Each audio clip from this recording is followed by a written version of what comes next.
দৰঙৰ হাকতোলাত শোকাবহ পথ দুৰ্ঘটনা সংঘটিত হৈছে। প্ৰাতঃ ভ্ৰমণলৈ যোৱা দুগৰাকী মহিলাৰ কৰুণ মৃত্যু হৈছে আৰু প্ৰাতঃ ভ্ৰমণলৈ যোৱা দুয়োগৰাকী মহিলাক এখন তীব্ৰবেগী অচিনাক্ত বাহনে খুন্দিওৱাৰ ফলতে আচলতে দুয়োগৰাকী মহিলাৰ মৃত্যু হৈছে। এগৰাকী থিতাতে নিহত হোৱাৰ বিপৰীতে আন এগৰাকীক চিকিৎসালয়লৈ লৈ যোৱা হয় যদিও তাতেই মৃত্যু হয় মহিলা দুয়োগৰাকীৰে। দৰঙৰ হাকতোলাত শোকাবহ পথ দুৰ্ঘটনা সংঘটিত হৈছে। প্ৰাতঃ ভ্ৰমণলৈ গৈ দুগৰাকী মহিলাৰ কৰুণ মৃত্যু হৈছে। অচিনাক্ত বাহনৰ খুন্দাত থিতাতেই নিহত হয় দুয়োগৰাকী মহিলাৰ। তীব্ৰবেগী বাহনৰ খুন্দাত নিহত হৈছে ৰীনা বৰুৱা আৰু জাহ্নু বৰুৱা নামৰ মহিলা দুয়োগৰাকী মহিলাৰে ঘৰ পতাল সিং পাৰাত বুলি জানিব পৰা গৈছে। আৰু আমি জনাই গৈছো যিহেতু প্ৰাতঃ ভ্ৰমণলৈ দুয়োগৰাকী মহিলা গৈছিলে আৰু প্ৰাতঃ ভ্ৰমণলৈ দুয়োগৰাকী যোৱাৰ সময়ছোৱাতে আচলতে এখন তীব্ৰবেগী বাহনে মহতিয়াই লৈ যায় দুয়োগৰাকী মহিলাক। আৰু যিহেতু তীব্ৰ বেগত আছিলে বাহনখন আৰু তীব্ৰবেগী বাহনখনে দুয়োগৰাকী মহিলাক মহতিয়াই লৈ যোৱাৰ ফলতেই মৃত্যুমুখত পৰিছে জাহ্নু বৰুৱা আৰু ৰীনা বৰুৱা। তাৰে এগৰাকী মহিলা বাহনখনৰ খুন্দাত থিতাতে নিহত হোৱাৰ বিপৰীতে আনগৰাকী মহিলাক চিকিৎসালয়লৈ লৈ যোৱা হয় যদিও তাতেই মৃত্যু হয়। আৰু যিহেতু অচিনাক্ত আছিলে বাহনখন, যিহেতু চিনাক্ত কৰিব পৰা নগ'ল, বাহনখন যথেষ্ট গতিবেগত আছিলে, দ্ৰুতবেগত আছিলে বাহনখন আৰু দ্ৰুতবেগী বাহনখনে হঠাতে আচলতে প্ৰাতঃ ভ্ৰমণ কৰি থকা মহিলা দুয়োগৰাকীক মহতিয়াই লৈ যায়, যাৰ ফলত এগৰাকী মহিলা থিতাতে নিহত হয়, আন এগৰাকী মহিলাক চিকিৎসালয়লৈ লৈ যোৱা হৈছিলে, তাতেই তেওঁৰ মৃত্যু হৈছে। আৰু যিহেতু আমি জনাই গৈছোঁ দৰঙৰ হাকতোলাত এই ভয়ংকৰ পথ দুৰ্ঘটনাটো সংঘটিত হৈছে।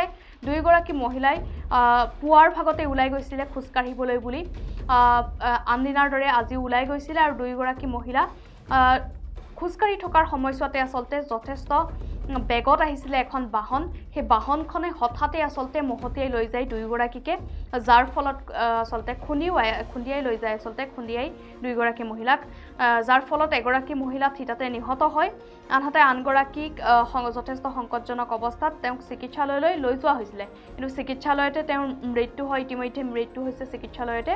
আৰু দুয়োগৰাকী মহিলাৰ এনে অকাল বিয়োগত আচলতে শোকৰ ছাঁ পৰিছে অঞ্চলটোত। আৰু নিহত মহিলা দুগৰাকীৰ নাম হৈছে ৰীনা বৰুৱা আৰু জাহ্নু বৰুৱা আৰু দুয়োগৰাকীৰে ঘৰ পতাল সিং পাৰাত। আৰু ইতিমধ্যেই সমগ্ৰ ঘটনাৰ তদন্ত আৰক্ষীয়ে কৰি আছে। ঘটনাস্থলীত আৰক্ষী উপস্থিত হৈ সমগ্ৰ ঘটনাৰ তদন্ত আৰম্ভ কৰিছে।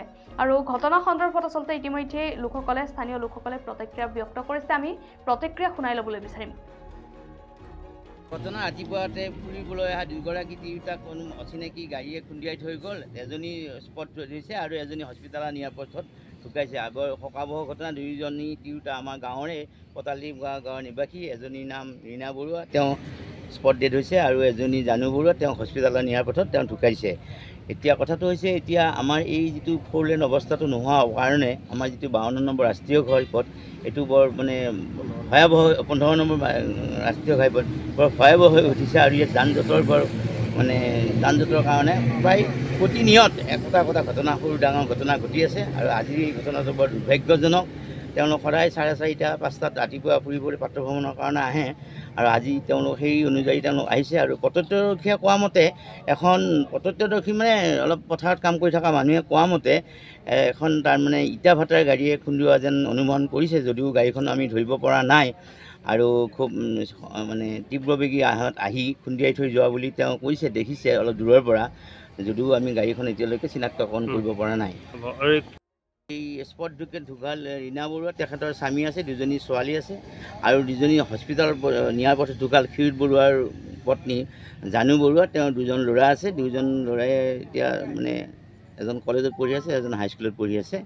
আৰু ৰীনা বৰুৱাৰ ছোৱালী এজনী, তাই মাষ্টাৰ ডিগ্ৰী কৰি এখন প্ৰাইভেট কলেজত সোমাই আছে, আৰু সৰুজনী ডিগ্ৰী কৰি ঘৰতে আছে। বৰ শোকাবহ ঘটনা এই অঞ্চলটোত, দুৰ্ভাগ্যজনক ঘটনা। আৰু এই ঘটনা, এনেকুৱা ঘটনা আজি কিছুদিন ধৰি আমাৰ এই ৰাস্তাটো হৈয়ে আছে। আৰু আমি সেইকাৰণে প্ৰশাসনকো জনাইছোঁ যে 15 নম্বৰ ঘাইপথটো ইতিমধ্যে 4 লেন কৰি দিব লাগে, যাতে আমাৰ এই মানে মানুহখিনি সদায় অহা যোৱা কৰা মানুহখিনি নিৰাপদ থাকিব পাৰে। কি হৈছে এইটো? এই পথ ভ্ৰমণত আহি আছিলোঁ ৰাতিপুৱা, দুজনীকে মাইকী মানুহ, তেওঁলোকৰ এজনৰ মানে স্পট ডেথ হৈছে, আৰু এজনক মেডিকেলত লৈ যোৱাৰ পিছত তেওঁৰো মৃত্যু হোৱা বুলি আমি অলৰেডি গম পোৱা হৈছে।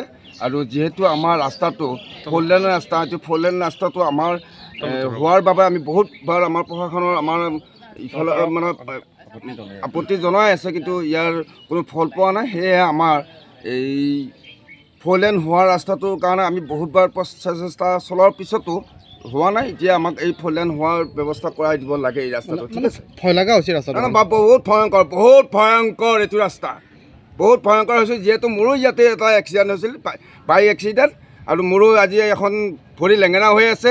গতিকে এই ৰাস্তাটো মানে অতি সেইখিনিয়ে এই প্ৰশাসনে ব্যৱস্থা ল'ব লাগে। ঘটনা ৰাতিপুৱা